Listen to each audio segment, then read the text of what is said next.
Hi everyone, this is Neel Raithatha, also known as the Wax Whisperer. Thank you for joining me in my latest video. I have yet another case of a grade 3 Keratosis Obturans removal.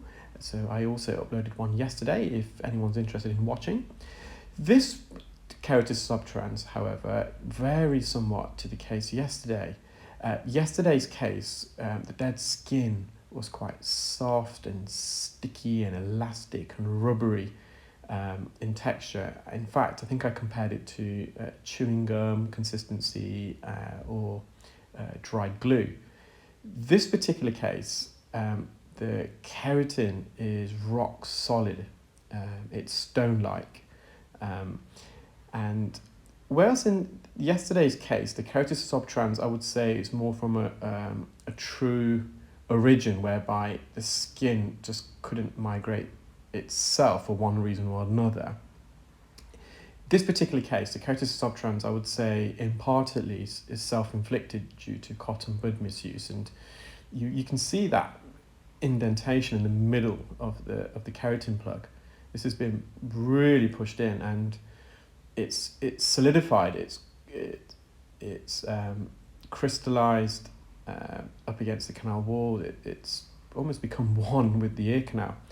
Now, already I know it's a grade 3 at this particular point because as I was trying to lift this keratin plug off the base of the ear canal, we saw some contact bleeding. So what contact bleeding is when granulation tissue, so inflammatory tissue, which has its own supply of blood capillaries, is ruptured and disturbed during the removal of the plug.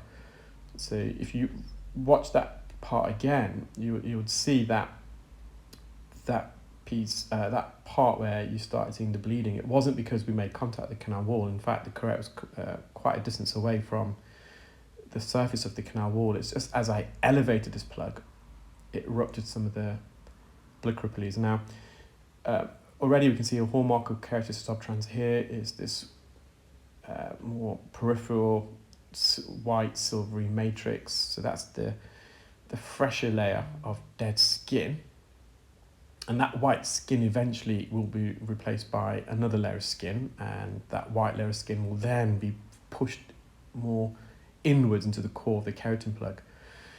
So the patient was in quite a lot of discomfort prior to attending, and they did incredibly well. There's a 16-year-old patient, once again from Asian descent. I mentioned that yesterday that I'm seeing a lot more cases of Keratosis Obturans from patients from Asian descent. I need to do some more research to see if that's just an anecdotal finding or if there's some biological reason as to why patients of Asian descent are more prone to developing Keratosis Obturans. Obviously, from the Far East, a lot of the population have what we call dry earwax, which is essentially more dead skin. They have a genetic modification of a gene, the ABCC11 gene, which is involved in the synthesis of a protein that transports soluble lipid-liking molecules into the ceruminous glands, which then essentially produces a wetter earwax. In the absence of that, so in the Far East, for example, a lot of the population have a non-functioning ABCC11 gene, so they're not transporting these additional lipid-liking soluble molecules into the ceruminous glands. You then have less cerumen being secreted, so more drier earwax, which is as a result of more keratin buildup, so more dead skin. Now, I did talk quite in depth of Keratosis Obturans yesterday, so if anyone wants to really get a good understanding of what the condition is, please visit yesterday's video. And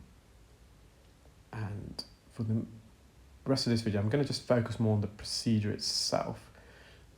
So I'm using a combination of instruments here. You would have seen initially I used microsuction, but that keratin plug was significantly embedded and compressed against the canal wall. There's no leverage. So I then used the new right kerate, and I managed to glide underneath, and I was really lifting it upwards to separate it from the canal wall. It was quite a task.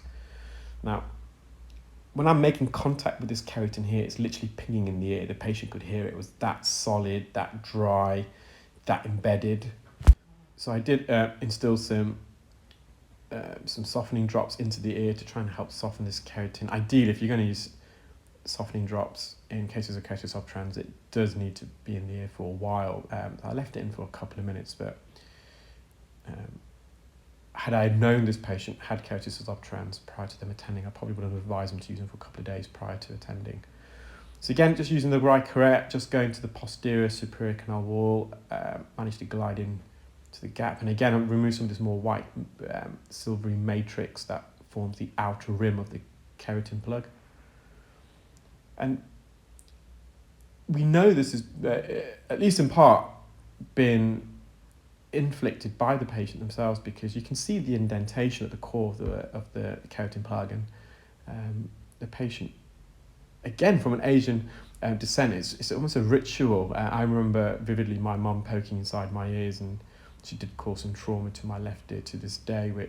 It still made it a bit sensitive, but and I was recently visiting India, and the amount of people I saw using Q-tips, cotton buds, it was unbelievable. So I'm sure other cultures are the same, but I am aware that Asian cultures in particular are very fond of using Q-tips, and also hairpins and car keys, and my late father was guilty of that, in particular car keys.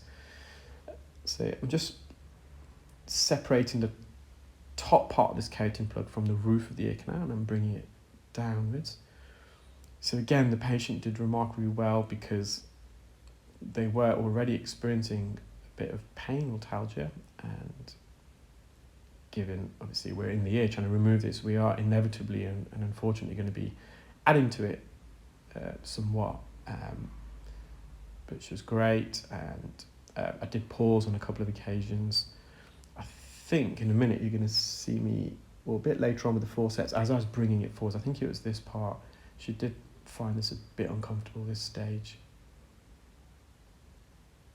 And you probably tell what to say. There probably is a bit of earwax in the mix there, but as I removed that section of the keratin plug, you may have seen the surface, it had that ripple effect. So that's the skin layer in a lamellar structure. Now again, this was rock solid. The patient found this part probably the most uncomfortable part of the procedure, although we can now see the eardrum, so they could hear significantly better. I just want to remove this, and this is a grade 3 because I've got a moderate expansion of the ear canal, the bony part. I'm just using the ear pick here to get in and behind. This is where the ear pick comes into its own, but the patient found this really uncomfortable. So I did apply some more drops in a moment and go back in with the right correct. So yeah, with a grade 3, you get moderate expansion of the ear canal wall. The patient's expansion is primarily at the base, but also anteriorly. The epithelial layer of skin that's in contact with the bony part of the ear canal is still in contact, so there's no canal cholesteatoma there, which is another condition. And if you are interested in canal cholesteatoma, if you go to my YouTube channel, go to my videos, you can search canal cholesteatoma again, you can learn a lot more about the condition. So I just used the right correct to elevate this off the anterior canal wall. I'm now going to go in with the forceps, and I think, again, I came away quite hastily because the patient found it uncomfortable as I was bringing it outwards. She did experience a bit of pain, so I've just gone back in with the correct, trying to see if I can scoop this out. So I'm going over and behind and slowly coming out. Again, you can see that white peripheral silvery matrix. That's very common with keratosis obturans. Another reason why we're classifying this as a grade 3 is because you would have seen a lot of granulation tissue, not only at the beginning of the video, but during the course. There's a lot of granulation tissue that came out. You can see some there in the mix. Also, just there at the bottom jaw of the forceps, you've got some granulation tissue there that is attached to this keratin plug. So it got trapped at this stage, but it was loose enough for me to then go back in with the suction probe. With the suction probe, you do get a bit more maneuverability, so I can extract this whilst also ensuring I'm taking it around the bends and twists of the ear canal. So that was the last section. That's the patient's eardrum. There's a bit of vascularis there. You can see that quite significant widening of the base of the ear canal. There is some bruising there, both anteriorly and posteriorly. You can see there's a bit of tenderness of the ear, the more medial aspect of the ear canal. No doubt because this coating plug was pushed in up against the eardrum and the deeper aspect of the ear canal. That's all the keratin. There's a bit of wax in the mix there as well. Well, I hope you enjoyed that video, guys. Do take care, keep well, and stay tuned. I've got loads more videos to upload in due course. Bye.